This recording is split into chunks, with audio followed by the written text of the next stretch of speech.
Vive la ciudad con el latir de su gente. Entre sus parques y plazas se recuerdan los héroes más allá del bronce, del mármol. En el mismo centro, el homenaje al mayor general tunero Vicente García González, el hombre que se incorporó a la lucha independentista en la temprana fecha del 13 de octubre de 1868. Algunos historiadores defienden que fue muy fácil para otros escribir contra el denominado León de Santa Rita, a pesar de sus contribuciones imprescindibles al desarrollo de la Guerra de los 10 años. Cargó la figura de Vicente García con culpas e incomprensiones que lamentablemente repiten varios libros utilizados para enseñar la historia de Cuba. Todos los generales al iniciar la guerra fueron regionalistas, porque era una filosofía de vida, de luchar en la región. Todos pensaban que defendiendo la región estaban defendiendo a Cuba y estaban luchando contra España en el territorio militarmente conocido. Posteriormente vienen entonces los asuntos que se derivan de la política, del caudillismo y el regionalismo. Él no es el único caudillo de la historia de Cuba, pero parece que fue el único regionalista y el único caudillista. Es decir, lo que se considera negativo en todos se le carga prácticamente a él solo. Indisciplinado, sedicioso, así condenan muchos libros de historia a Vicente García por los sucesos de Lagunas de Barona.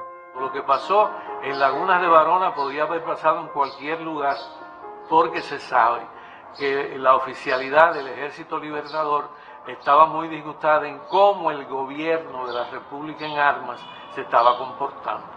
Por tanto, no hubo una sedición militar que implicara actos de violencia, de guerra. Fue en un plano político. Si no estamos de acuerdo con lo que el gobierno hace y quedó comprobado que no lo estaba haciendo bien, y más adelante Cisneros le entrega el mando a Máximo Gómez para que otro presidente continuara al frente de la guerra. Tampoco se reconocen los aportes de Vicente García a la protesta de Baraguá, considerada por Martí como uno de los hechos más gloriosos de la historia de Cuba. Él estuvo en Baraguá, incluso antes que Maceo, él protestó.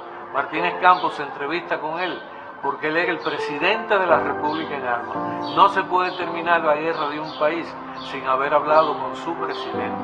Y Vicente García no está de acuerdo con lo que Martínez Campos le propone, terminar la guerra, que Cuba seguiría siendo colonia de España y no habría abolición de la esclavitud. Y en el Chorrillo ocurre la protesta de Vicente García, de la que prácticamente no se habla. El día de la protesta de Baraguá, Vicente García estaba muy cerca, escondido en un montecito con una tropa, porque se pensaba que Martínez Campos iba a ir a asesinar a Maceo. Y si había combate, allí Vicente García también se iba a batir contra los españoles. Al día siguiente de la protesta que pasó, se reúnen las tropas, se reúne el pueblo allí y deciden que Antonio Maceo, como se va de Cuba, entregue el mando militar. ¿A quién? A Vicente García. Se elige un nuevo presidente de la República y Vicente García queda al mando de todos los ejércitos de Cuba. Y la guerra continuó. Es decir, la guerra no se acaba con el Zanjón. Después de la protesta de Baraguá, la guerra continúa. Y ese hombre que llevó a cabo esa hazaña de continuar una guerra cuando ya no se podía más, era Vicente García. Sin embargo, ha sido despojado de toda esa gloria. Con el fin de contribuir a la reivindicación del León de Santa Rita, nació en el año 2017 el documental Vicente García, un general de Cuba, de la realizadora Norca Meizoso. Este documental resulta muy esclarecedor en torno a la incondicionalidad de Vicente García hacia la causa independentista, a partir de criterios autorizados de historiadores de la talla de Eduardo Torres Cueva, Pedro Pablo Rodríguez, Carlos Tamayo y Carmen Almodóvar, además de los ya fallecidos Eusebio Leal, Víctor Marrero y Jorge Ibarra.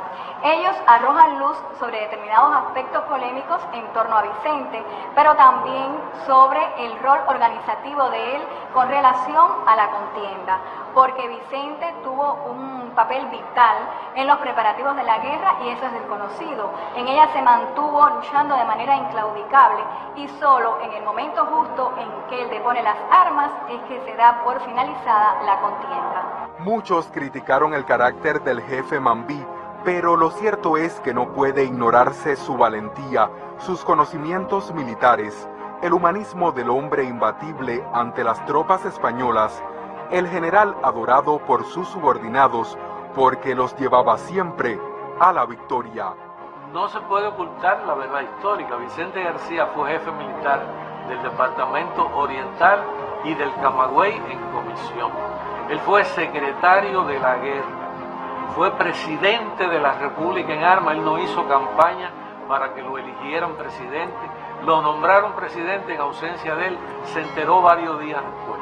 Pero, ¿y los hombres que había allí con tantos méritos, por qué no ocupaban esos cargos? Porque él había sido uno de los padres de la patria de la guerra del 68.